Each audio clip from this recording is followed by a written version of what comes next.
sou Simone de Loyola, coordenadora de formações do Conselho do Laicato da Diocese de Uberlândia e também apresentadora do programa Reconciliar. No último dia 3 de setembro, nós iniciamos uma série de episódios que conversaremos a respeito da conscientização política dos cristãos leigos e leigas a respeito das eleições municipais que acontecerão no próximo dia 6 de outubro de 2024. E para dar continuidade a essa série, nós estamos aqui hoje com o José Horácio, que é membro da Comissão de Justiça e Paz da Diocese de Uberlândia e também coordenador da Pastoral Social. E é um prazer contar com a sua participação novamente. E daremos continuidade, então. Hoje o assunto é a respeito do voto cidadão. O voto não tem preço, voto tem consequências.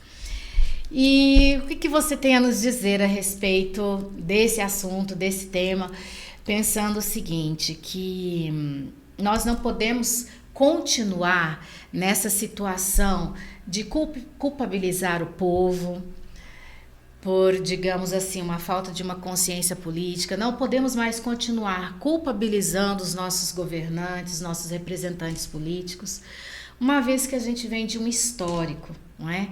Desde a nossa primeira Constituição, a publicação da nossa primeira Constituição de 1824, que o voto ele era permitido apenas para as pessoas de posse, de rendas. Depois, com a segunda Constituição, em 1891, que o voto ele passa a ser universal. Universal, mas ainda assim, somente permitido para homens. Mulheres continuavam de fora, os empobrecidos continuavam de fora, principalmente aqueles vindo do passado de escravidão, analfabetos ficavam de fora. E parece que se criou uma ideia de que o empobrecido, a mulher ainda, que isso não é assunto nosso, que nós não devemos opinar na vida pública do nosso município, do nosso estado, do nosso país. E como que nós podemos superar esse passado, promover uma mudança de paradigma, lembrando inclusive da nossa colonização. Fomos colonizados por cristãos, por jesuítas que trouxeram a boa nova de Cristo. Como podemos pensar essa realidade? Pois bem, Simone, ouvintes, seguidores e seguidoras dela, vamos todos nos empenhar nessa tarefa do voto cidadão, compartilhar, divulgar tudo isso, porque estaremos prestando um serviço à cidadania, à nossa democracia. Você fez essa introdução histórica e eu diria um pouquinho mais. A democracia que nasce no Ocidente, na Grécia, ela já começa uma democracia elitista. Era os homens brancos, de posse, letrados, os chamados sábios gregos, que eram considerados cidadãos. A grande prole, as mulheres, era afastada, marginalizadas no processo democrático grego. E isso cresceu assim em vários países e no Brasil não foi diferente. Então, acho que a primeira atitude para a gente superar isso, e aí a Constituição de 88 nos ajuda nisso, é esta consciência da nossa cidadania plena, direitos e deveres também, é claro, direitos plenos de cidadãos e cidadãs, participando de forma ativa, consciente da vida social e política. E temos que combater, superar este preconceito e outros também de que a política é coisa suja, coisa de gente corrupta. É claro que tem isso, onde tem pessoas humanas, há sempre isso. Não há nenhum quadro social coletivo completo. Também nivelando tudo, todos os partidos são iguais, todos os políticos são iguais. Não são, é preciso discernimento, é preciso sabedoria para perceber quem é quem e escolher aqueles que estão mais afinados com o bem comum, com a ética, né? E também do ponto de vista religioso, aquele preconceito de que Jesus nunca entrou em política. Olha, era outro contexto histórico, era outra forma de vida, mas Jesus defendeu a liberdade, defendeu a justiça, foi contra toda forma de opressão legal, de discriminação das pessoas. Jesus combateu a fome, as doenças. Isso é ação política. E não deixa de ser também uma ação compatível e necessária com o reino de Deus. Então temos que compreender a política em função do bem-estar das pessoas, da vida, da coletividade, do bem comum. Aquilo que é de todos tem que ser tratado pela política. E que os cidadãos e as cidadãs têm o direito de participar, não só escolhendo os seus representantes, mas do controle da vida social, participando dos conselhos de direitos, da defesa de políticas públicas. Então é por aí que a gente tem que começar a pensar que o nosso voto tem uma implicação nesse quadro todo. Exatamente. Essa possibilidade, né, de votar, de opinar, de escolher alguém, é algo que precisa ser resgatado, tem muito valor. Mas o fato de ter muito valor não quer dizer que tenha preço, não é? E nós bem sabemos que, como conversamos no episódio passado, a política ela tem a ver com interesses. E, por vezes, interesses muito voltados à questão material, à questão econômica. E bem sabemos que há pessoas que estão no poder, querem se perpetuar no poder e acabam se utilizando da fragilidade econômica material das populações que são carentes de informação ou acreditam que não devem opinar na vida pública, porque é isso que está no fundamento ali da nossa história, e acabam precificando o voto, não é? Então, um caminho seria conhecer os candidatos, conhecer as propostas e fazer parte, acreditar que pode sim, né? Inclusive, quando falamos de laicato, aqui no nosso programa Reconciliar, a formação de leigos e leigas, e leigo e leiga, às vezes tem aquele julgamento do senso comum, que é aquele que não tem conhecimento específico, mas não. Se somos cristãos batizados, nós temos aí dons, nós temos uma sabedoria que precisamos nos apropriar dela, inclusive nesse momento do voto. Não é? Você acenou para uma questão, e a gente já mencionou isso também e vai continuar falando, uma grande praga, um verme na política eleitoral é a vergonhosa compra de votos. E há maneiras muito dissimuladas de se comprar o voto por um pequeno favor, por um benefício, por um socorro na doença, numa outra necessidade. Então a gente precisa ficar atento que nessas situações, aos oportunistas, ajudar numa festa, arrumar camiseta. Bom, essas coisas parece que a legislação está um pouco mais rigorosa nisso e deve estar mesmo. E nós vamos ter um outro programa falando de olho nos candidatos e vamos alertar mais para essa questão da compra de votos. Outra questão que eu gostaria de acentuar para o cidadão, e aí a gente entra mesmo nessa questão do que é um voto cidadão. Primeiro, ainda hoje há uma obrigatoriedade legal de se votar. Tá certo, temos que votar para cumprir a lei. Até eu acho que não deveria ser obrigatório.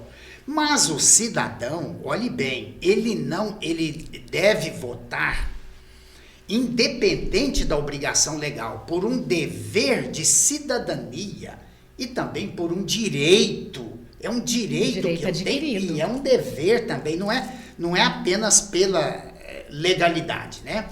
E por quê? O cidadão ele autêntico, ele reconhece que a sua vida cotidiana, o transporte coletivo, a saúde, a educação, a moradia, enfim, toda a vida da cidade passa pelas decisões políticas da Câmara Municipal e do Poder Executivo, gente. Nós precisamos ter clareza disso. Essas coisas são decididas, os projetos sociais, as políticas públicas passam por lá. Então, um voto bem dado é um voto em defesa da própria vida da pessoa, né? E nessa questão da compra do voto, ainda quero acentuar o seguinte: quando a gente pode fiscalizar, é um direito nosso também, é um dever de fiscalizar e denunciar isso. Inclusive, eu quero deixar aqui uma indicação do SOS Voto Cidadão, um fone fácil de guardar, 1491. 1491. Pode denunciar de forma anônima, evidentemente, com veracidade, com indicativos de prova, assim, né? A compra de voto, porque isso é uma punição séria. E como você disse, o voto não tem preço, ele tem consequências. Qual é a consequência disso? Olha, eu vendi meu voto para você, tchau, acabou o nosso compromisso, né? Então, além de ser um crime eleitoral, eu estou colaborando nesse crime, eu estou contribuindo também para um descompromisso com a cidadania. Perfeitamente. Quanto mais obtivermos conhecimento a respeito da cidadania, a respeito da nossa identidade laical de cristãos, leigos e leigas, mais nós tomaremos posse do quanto que a vida que queremos está em nossas mãos. Depende de nós. Disse muito que o candidato político eleito, ele é o povo, ele representa o povo. Então, se temos alguma queixa sobre o político que está lá nos representando, nós precisamos voltar-nos para nós. Não é? O que estamos fazendo com a nossa cidadania? Mas o que estamos fazendo com a nossa identidade de cristão?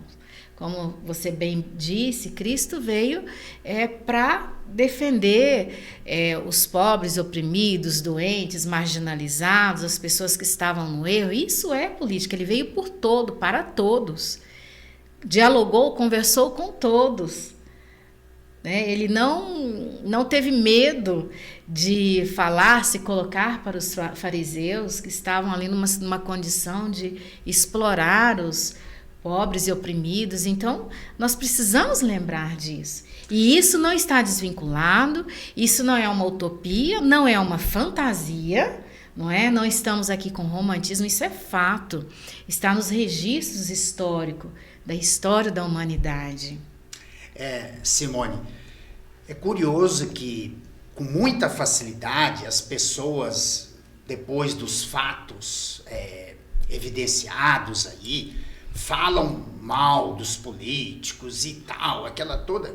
Mas, gente, todos eles hoje no Brasil foram eleitos diretamente com o voto das pessoas. Exatamente. E a gente tem que lembrar disso. Peraí. Então, alguém é responsável por essa pessoa que está lá agindo contra os interesses do povo, as necessidades, os princípios mínimos da ética, da vida social. Isso é que nos deve envergonhar alguém. Olha, esse sujeito foi eleito, então alguém deu o aval a essa pessoa que está lá.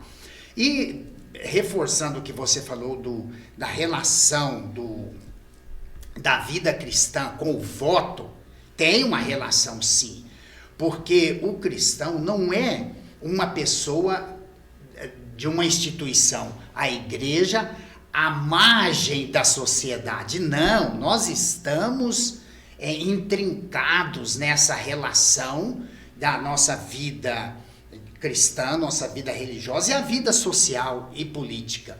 Por isso, há até um jargão muito acertado. Um bom cristão, uma boa cristã, é também um bom cidadão, uma boa cidadã. E Paulo, na carta aos Filipenses, tem um versículo aqui que ilustra isso. Olha, ele diz: exercei a vossa cidadania acima de tudo, por modo digno do Evangelho de Cristo, lutando juntos pela fé que vem do Evangelho. Então, a minha fé, o meu compromisso com o reino de Deus implica numa seriedade com a minha vida social, política, cidadã. Não se justifica o argumento de que a palavra de Deus, a Bíblia, nada tem a ver com política. Ela é política do começo ao fim e defende a política da vida, dos direitos dos oprimidos, da libertação dos despossuídos, da inclusão dos excluídos. Esse é o propósito do projeto de Deus na história humana. Eu às vezes brinco dizendo que parece que Jesus leu Paulo Freire, né? Porque ele educa fazendo o educando se educar.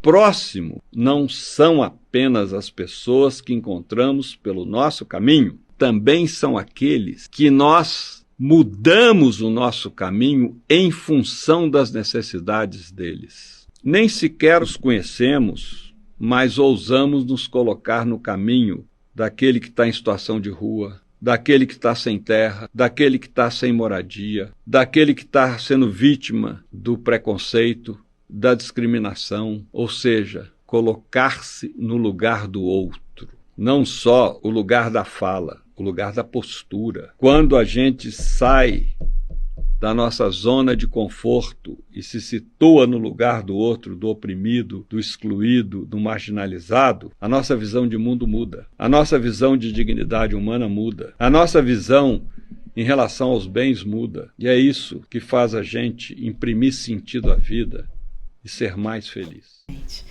E quero agradecer muito a sua participação em mais esse episódio.